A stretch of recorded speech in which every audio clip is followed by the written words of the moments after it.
Well, yeah, I'm the professor of environmental history at the Royal Institute of Technology, where I'm also involved in the KTH Environmental Humanities Laboratory. Well, the Anthropocene is a very interesting new concept. I think it's got the advantages of focusing really on human impacts on nature and on the planet, and as such it's very welcome. Still, it's also sort of a blanket, very broad brush concept that tends to, I mean, there is a certain concern among some of us that the human diversity is being put at the background. It's really very important to bring culture and diversity and societies and human individuals into that picture. Well, my message here was that the humanities need to play a role here. Culture, societies, values, religion, knowledge, many of those things will actually steer the future of the Anthropocene, and it needs to be taken fully into account. Thanks very much indeed for being invited here. It's not my first trip to Australia, but every trip is cherished, I could say. I've been here a number of hours, so I feel I've been here almost forever. I will speak on something that you can see on the screen here. I shouldn't say much about the title. You could read the abstract, but I take my cue from the very important article by Arne Næss, Norwegian philosopher, who as the ecology was rising as not as a discipline because it was much older, but as a worldview, so to speak. He made the cautioning remark in the early 70s that maybe there could be various ways of doing this. We could have a shallow thinking here, we could have a not so profound approach, and we could really transform things. And I'm an advocate here today. I'm not going to be terribly sort of say, my words shouldn't be too big though, but you can see me as an advocate for a transformation of the humanities, which I think is very timely. I would start by showing the overview of the talk. And as you can see, I am quite ambitious. We'll see how far this reaches. And I shouldn't spend much more on the overview. But while you watch that, I'd like to actually start us off with a story that is recent for me, sort of an anecdote, thing that happened recently. I was asked by the Swedish Research Council. They open websites now. They want engaged researchers. They asked me to provide an op-ed kind of thing, and it was going to be about numbers, because I've been working lots of recently on ecosystem services and various problems of simplification. There's a major meeting at Cornell about these themes recently, and I can provide something on that. But numbers are quite boring sometimes, so I had a problem writing that. But then I read in the New York Times about the third, I think, in a series of very long articles by the same journalist and photographer about a young girl by the name of Dasani, is her name, she's named for the mineral water. Her mother was a drug addict like her father, and there are 7 siblings. And this was about her in this particular place where they take families like that, and she could go to school and all of that. And it seemed to me, just reading this, and I could hardly say it to you as you can hear me, my voice is not functioning really. It was very moving. It is extremely moving. It's on the web. You can read about it. So I used that particular episode of social life to somehow juxtapose the numbers with the human experience. And that became, overnight, I should say, the most commented, the most cited, the most discussed item they'd ever had on this particular webpage. And many people came out and told me I'd done sort of very important work in saying that, although I thought it was pretty obvious, and to point to the limits of certain approaches when it comes to changing things really. And other people came out from their tribes, to use this very good word, I think, and because they felt somehow threatened. They were the providers of the numbers, and I wasn't actually having anything against them. I think numbers are very good for the most part. They are terribly necessary. But there was something uncomfortable in just saying that there is a tension here, and that there are certainly, I would say, I would like to call it political dimensions that run quite deep in this discussion. And I'll take this as a point of departure as I move along. So there are certain elements of conventional wisdom about the humanities, and here are some. Basically, you can sum up this slide by saying it isn't very much use, actually. You will have heard many more arguments than these. They are marginal. They can't provide very much. They only say obvious things, and if they maybe say it beautifully sometimes. And also, one important criticism, last point, there is a lot of self-imposed irrelevance by being overly theoretical and philosophical and so on.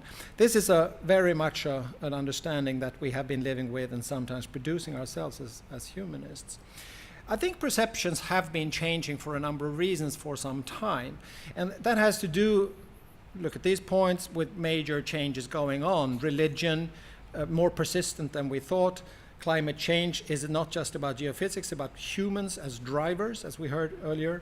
It's lots of things going on, the coupling of various crises that many of us are thinking a lot about.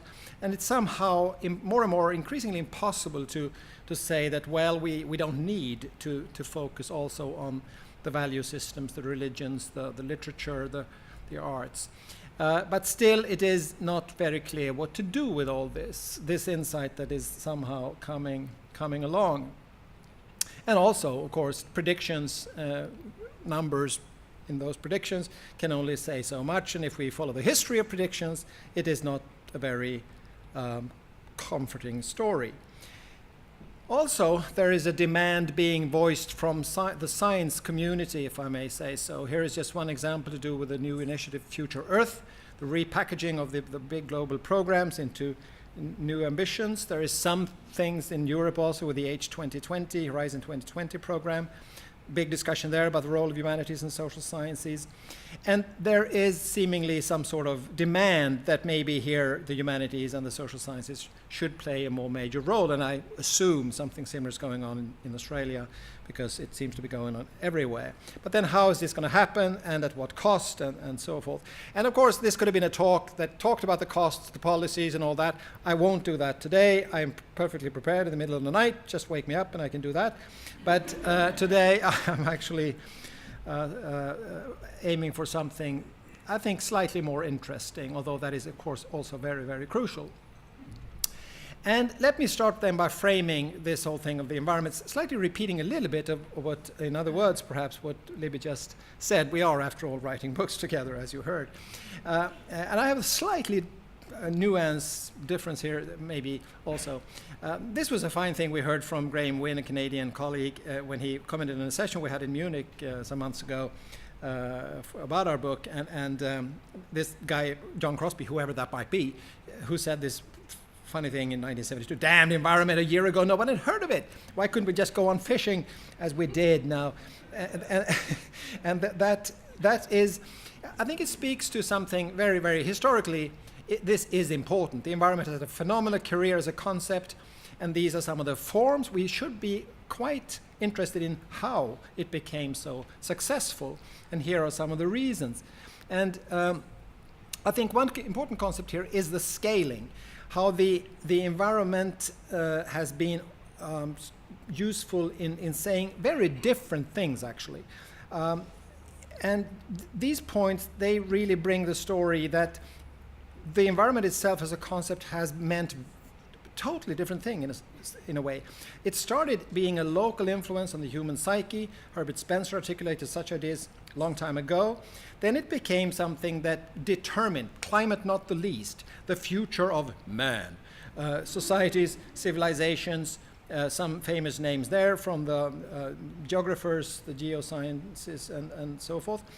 And then plants, animals, the sort of middle-range ecological story that I think most of us are familiar with. And only very late came this very important turning point when it turned into something with its own properties, the environment, which actually, where the direction had changed, so the humans were impacting. And in that regard, maybe my conclusion would be that the environment is really a predecessor of the Anthropocene emphasizing even more that the arrows are going from the humans to the earth, to the environment. And here are some of the visuals, just to get you to see them, from Vogt's book that was mentioned. He was very pedagogical, to say the least, to convince his audience. It was a bestseller, fantastic, millions of copies actually. And similar ideas were out there, visuals of peak oil, peak energy, whatever. It's very old indeed. And when you do study the 50s in this respect, you find that much of the discussions we have today, they are there already then, more or less, with less detail and so on. And here is actually the Princeton place that we talked about. And sometimes they used metaphors from the current, well, in this case, an atomic bomb. And we are quite interested in the kinds of expertise. If you can read the white there, you can see this is George Borgstrom, the population prophet, and his style of expertise, very omnipotent, you could say, not being in doubt about anything, and have proven wrong on most things. And another one who has been proven right, though, very much, the meteorologist, another Swede, it happened to be actually Carl Gustav Rossby, who had his career in the United States, who links this to the military sphere very much. Here is his student, Bert Bolin, in his younger days, sitting, I should say. And he links this also again to lots of, it's an interesting science story how this environmental knowledge is being built. And it's being built in many, many dimensions. Here is after him being, taking his role as the IPCC chair, and still very much a question of authority and expertise being somehow in congruence still, I should say. And here is maybe a not so deeply rooted scientist who exposes ideas on a different level, but very much understanding of the science. But here is a guy who has become sort of the incarnation of a more problematic side of this, when the details, the numbers don't really follow exactly the experimental or science schemes. This is an interesting story to unpack in and of itself. I don't have time to do that today, but I think it's important to carry it with us and to realize that this is a multidimensional phenomenon. Now, that was backdrop. Let's turn to the emerging humanities, and I will not speak of all the humanities, of course. I'm going to focus on a few things that are appearing as I see them now, which are important to our discussions here these days, I think. This is a picture actually borrowed from a program undertaken in Norway right now by linguists and scholars in languages and literature. And they look at statements of what people think and say, and the kind of rhetoric that is used in this case by climate deniers. They call it pollution, we call it life. And it's hard to protest such a statement, particularly with this image. So this is a humanities take on an issue, and we can immediately, the numbers just bang into the background, and we say, oh, this is important, actually. So why do we ridicule this in Australia? Well, we know why. So the humanities turn, I think, is prompted by a number of paradigmatic crises. And here is just a few, but some major ones. The crisis of ecological modernization, the 90s concept that Morten Heyer and other esteemed colleagues, I must tell you, provided. I was very much an avid believer in this. I'm not anymore. I think it didn't work as we hoped it would. But it's still out there live and kicking and very popular among certain politicians and so on. It's the crisis of expertise. We saw Pachauri recently as an incarnation of that. It's a crisis of numbers for reasons I will only have to be able to develop in the Q&A. It's also a crisis of the concept of globalization and boundless globalization. All these are facts. They are happening, but we may not be as fond of them as we used to. We have seen some of the drawbacks. And we also have now quite some new knowledge about why we should distrust some of this. Many of you have probably read Theodore Porter's work in the 90s on how numbers are being used to establish authority and to thus distance put in a certain element of distance to this. But fewer have read Christine Asdal's work, which I expect to be very important in the future when it's becoming increasingly translated, about limits and boundaries and the kind of work these things do when you put it into practice. I couldn't go into detail for time reasons of her work, but it's in a nutshell, it is she's followed in sharp detail the post-Second World War story in Norway of a number of imposed environmental limitations and how they've actually served the purpose of exactly the contrary that they were meant to be for. They were meant to bring down pollution, but they actually opened up ultimately possibilities to pollute even more. It may sound paradoxical. And of course, the Norwegians have been extremely successful when it comes to CO2. Talking about rhetoric, their former prime minister said something like this: the key of the matter is not to keep the carbon in the ground. The key of the matter is to not let it go out into the air. Hypocrisy rules. New insights on knowledge are coming up in the new humanities. These are just a few examples. Very important work that questions the kind of boundaries we used to draw between politics and science. Andy Sterling of SPRU in the UK talks about responsible directionality. You couldn't just say innovation and say everything is good as long as it's innovation and growth. It's a matter of where it goes and what might be the effects for the environment and the atmosphere. Roger Pielke's work on the honest broker belongs in this category. Susan Owens has done important work on what we might want to call situational absorption. When precisely do politics take up certain concepts? And of course, Sheila Jasanoff, who in a string of books over a decade or so has been worked to erode the divide between science and politics and provide new ways of giving advice and so on. This is happening. This is changing the way we relate science and politics and knowledge and how we negotiate these things, and they are coming from the humanities. Without these insights, much of the talk we are doing wouldn't be possible to utter. There are new insights on political theory. And in my slightly optimistic view, I'm that kind of person, I would like to see right now a rise again of the political to replace a quite long darkness of the post-political that Swingedo and others coined some time ago. And you can, if you take on those glasses, identify a number of interesting sources in these discussions. French philosophers, as always, Alain Badiou, Jacques Rancière, talking about the social, the aesthetic that we heard about also in the previous sessions. The Johns Hopkins political theorist William Connolly, and his work on becoming. One of his books recently is entitled The World of Becoming, and he talks about how we are in a creative, collective mode, whereas in his view, the enemy, the neoliberal frame, is really a very static view of the market as an ahistoric almost component, and the state as an equally ahistoric component. These are actually things that we can mold and change. Fragility, in the title of his most recent book last year, about the fragility of things, really, the kind of world we live in, which is not yet politicized. The kind of elements that we see, the kind of things we heard about in the previous session, are not yet fully politicized.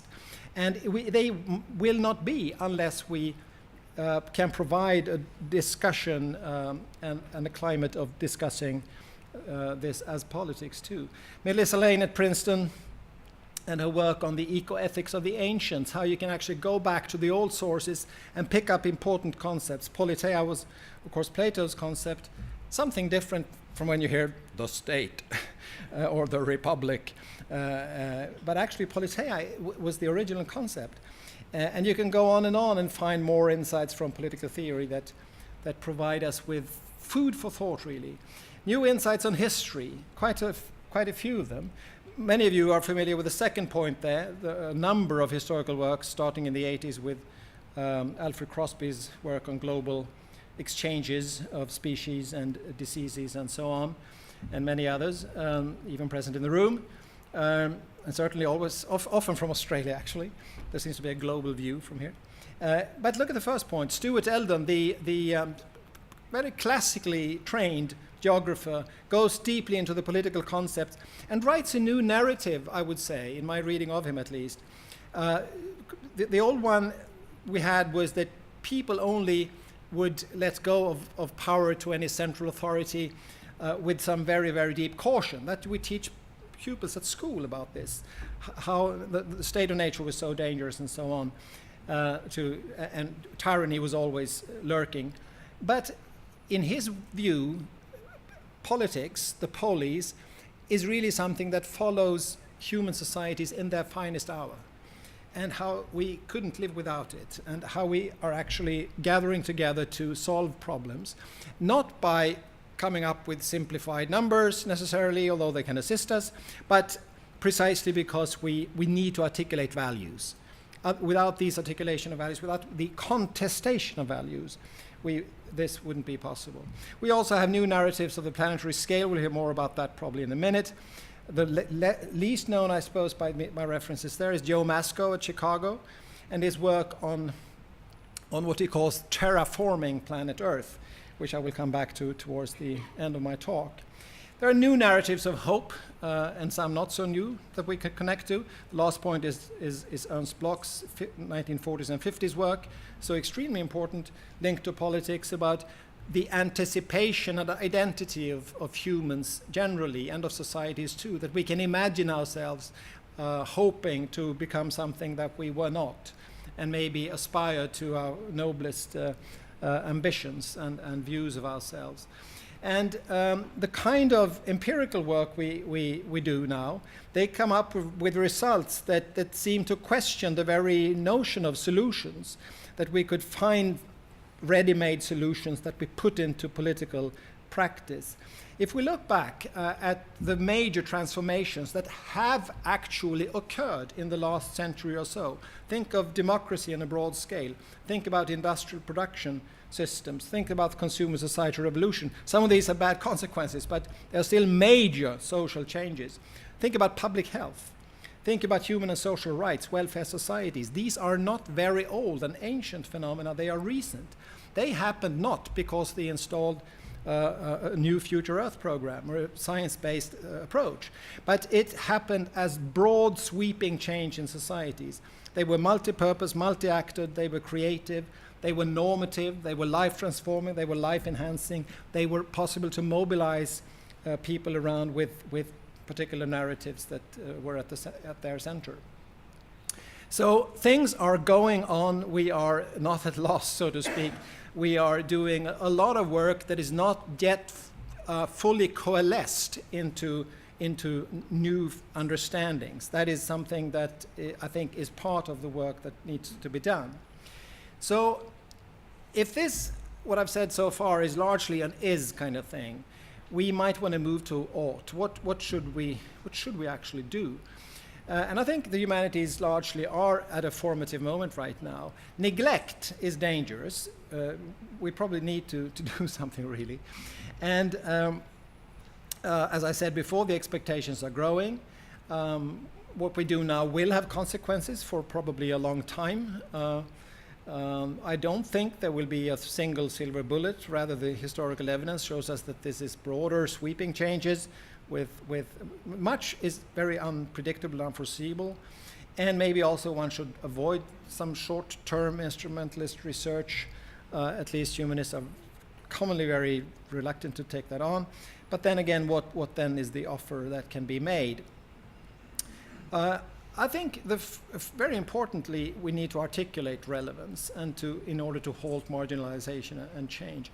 And I can here point to a number of recent reports. For example, the one from the Carnegie Foundation in the US, Rethinking Undergraduate Business Education, which showed a sort of a counterintuitive result, namely the fact that business students, MBAs that had also studied humanities were clearly the most successful and also earned most money and things like that. That was disturbing news to many and of course cherished by others.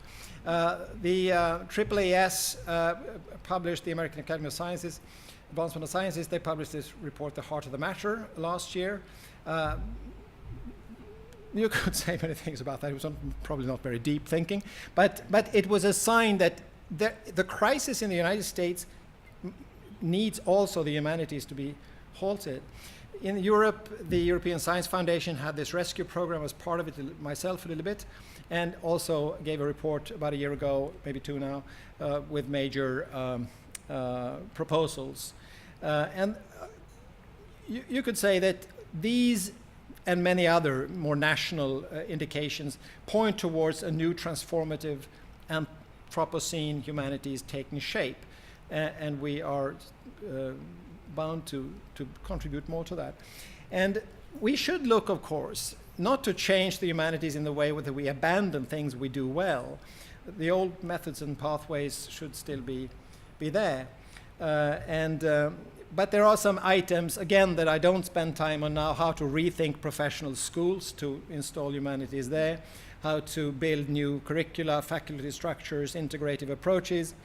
And I realized that for time reasons, I will not be able to give my favorite example, which is our own division, actually, where we try to sort of put these things into practice, and it goes very well.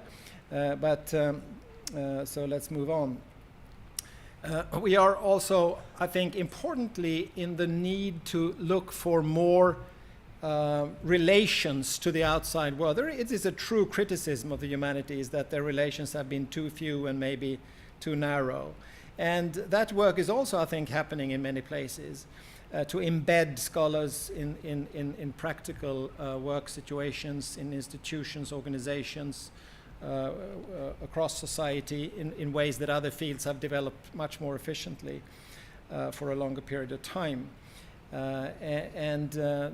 So there are many methods and ways to do this. And I say this now very quickly and without much detail and nuance, not because I think it is unimportant, but it is very important. But it is something that we also need to articulate over time to come.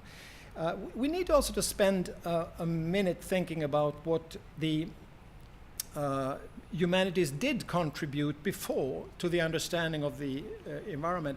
We have all said here this morning that this was very much an invention of the scientists and the sciences. But if you go back, and I'm currently actually doing work on this, if you go back and try to really look for humanists and social scientists, they are there too. Lucien Febvre's iconic text from 1922, for example, where, and actually I have a quote here, he says something here with a lovely little sentence: between man and his natural environment, ideas are always creeping in. He says, and also he talks about well,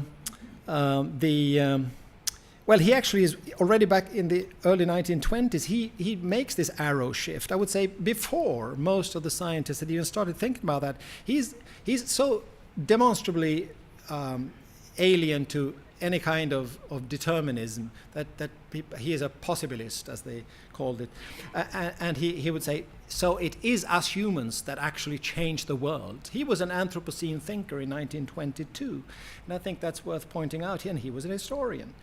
So to add to your list, Jan.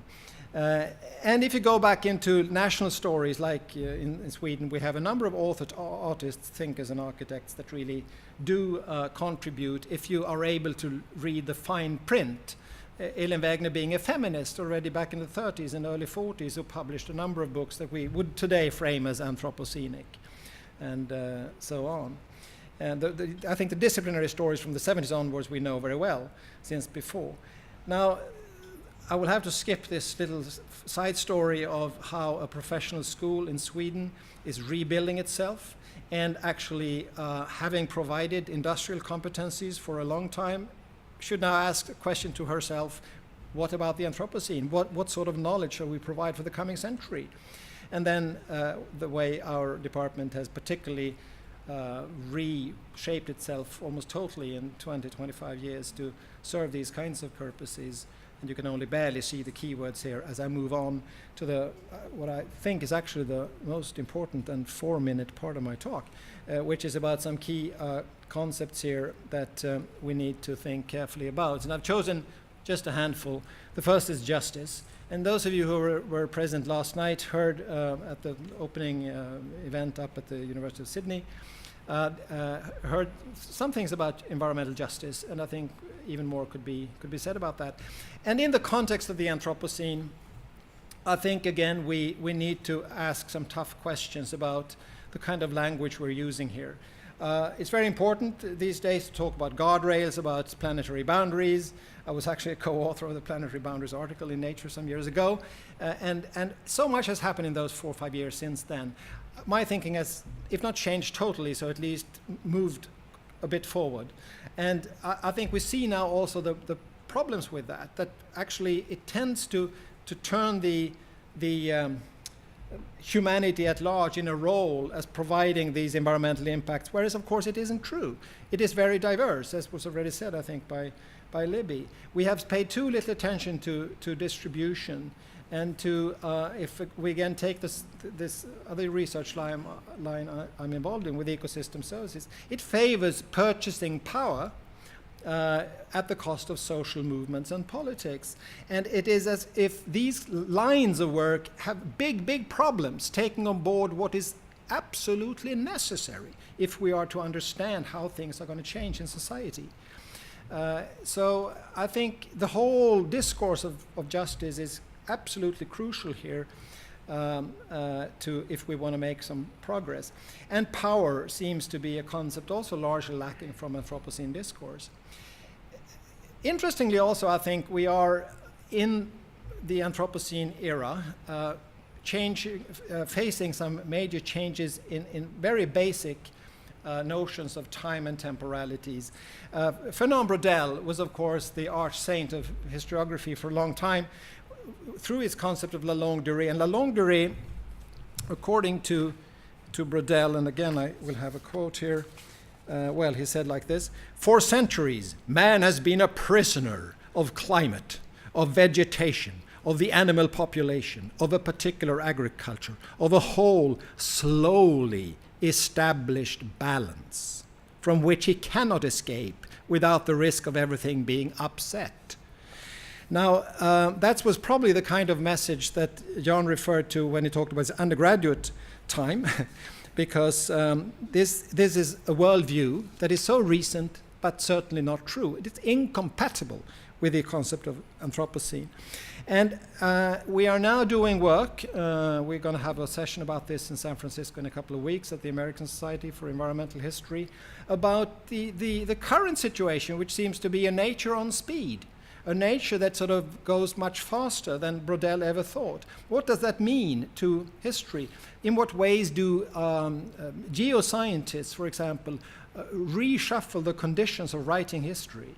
What is happening with the binaries between history and future? As you very well refer to, that historians are very uncomfortable with the future. But I think today we are more and more historians that deal, if not comfortably, so at least we feel we should break that binary. Maybe Malthusians are coming back into the limelight again with the possibilism under restraint that the Anthropocene seems to call for, and so on. So many things are happening at fundamental categories that we conceive of time and society and how they move forward. And finally, let me spend a minute or two of my overtime here. I have a clock here that I can see exactly by the second how much I've used. 31 minutes and 2 seconds. I think the Anthropocene is a very interesting and very problematic concept.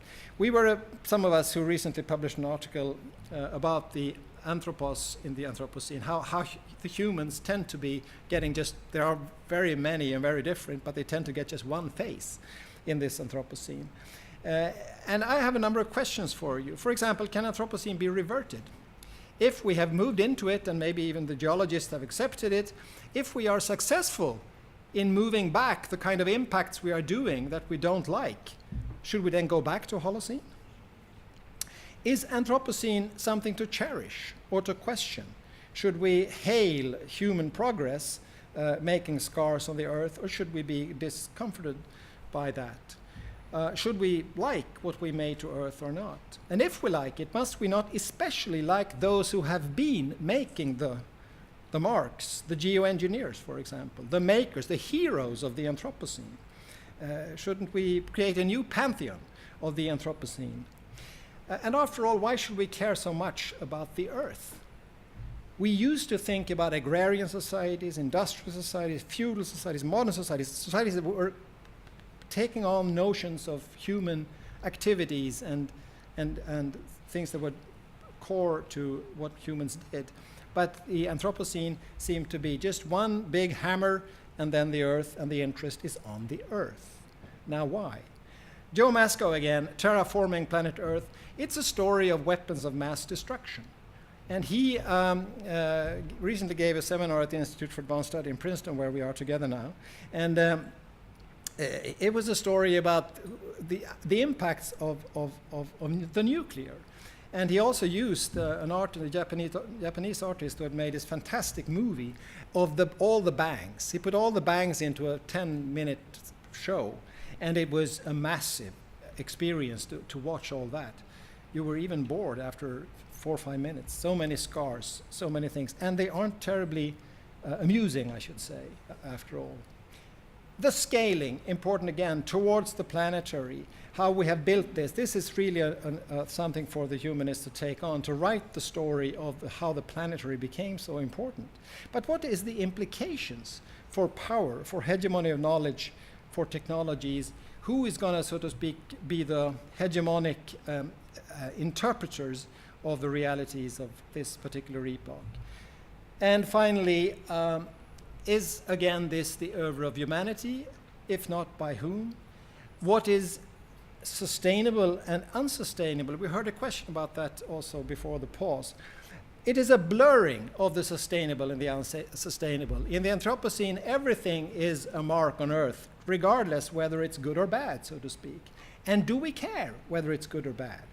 And again, the deceptive we are doing it. Humans are doing this and that. But I would like to question those words and ask us to be very, very careful when we use words like we and humans, because we are so different and we earn we have so much income differentials, so to speak. So question remains, what is after all the constructive use of this concept? Perhaps it provides a whole new scale on which to study culture and society. So it opens up a range of new opportunities for humanists and social sciences to contribute to this fantastic work done by the geoscientists and their community. And finally, I cannot avoid telling you that a good friend, an economist at Berkeley, Richard Norgard, once suggested, I think only a year ago or so, that a better term for the whole thing is econocene, because it is the economy that is making all these things on the earth. Ultimately, it's the economy, stupid. Thank you very much.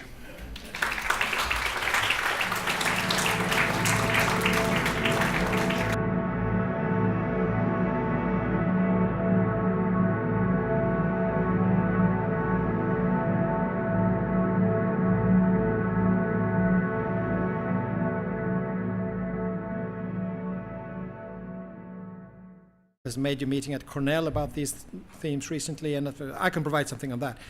But numbers are quite boring sometimes, so I had a problem writing that. But then I read in the New York Times about the third, I think, in a series of very long articles by the same journalist and photographer about a young girl by the name of Dasani, is her name, she's named for the mineral water. Her mother was a drug addict like her father, and there are 7 siblings. And this was about her in this particular place where they take families like that, and she could go to school and all of that. And it seemed to me, just reading this, and I could hardly say it to you as you can hear me, my voice is blanket, very broad brush concept that tends to, there is a certain concern among some of us that the human diversity is being put at the background. It's really very important to bring culture and diversity and societies and human individuals into that picture. Well, my message here was that the humanities need to play a role here. Culture, societies, values, religion, knowledge, many of those things will actually steer the future of the Anthropocene, and it needs to be taken fully into account. Thanks very much indeed for being invited here. It's not my first trip to Australia, but every trip is cherished, I could say. And I've been here a number of hours, so I feel I've been here almost forever. Humanities, which I think is very timely. I would start by showing the overview of the talk. And as you can see, I am quite ambitious. We'll see how far this reaches. And I shouldn't spend much more on the overview. But while you watch that, I'd like to actually start us off with a story that is recent for me, sort of an anecdote, that thing that happened recently. I was asked by the Swedish Research Council. They open websites now. They want engaged researchers. They asked me to provide an op-ed kind of thing. And it was going to be about numbers, because I've been working lots of recently on ecosystem services and various problems of simplification. I will speak on something that you can see on the screen here.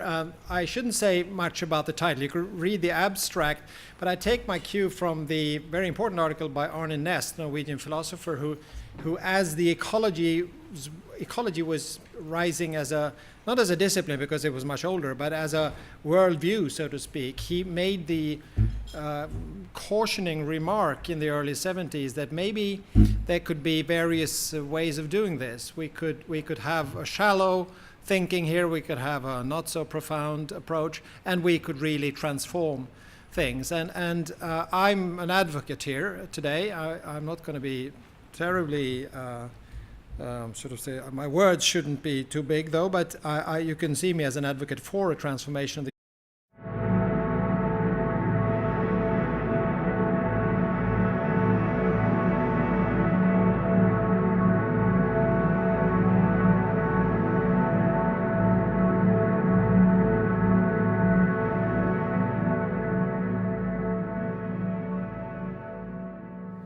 Well, yeah, I'm the professor of environmental history at the Royal Institute of Technology, where I'm also involved in the KTH Environmental Humanities Laboratory. Well, the Anthropocene is a very interesting new concept. I think it's got the advantages of focusing really on human impacts on nature and on the planet, and as such, it's very welcome. Still, it's also sort of a black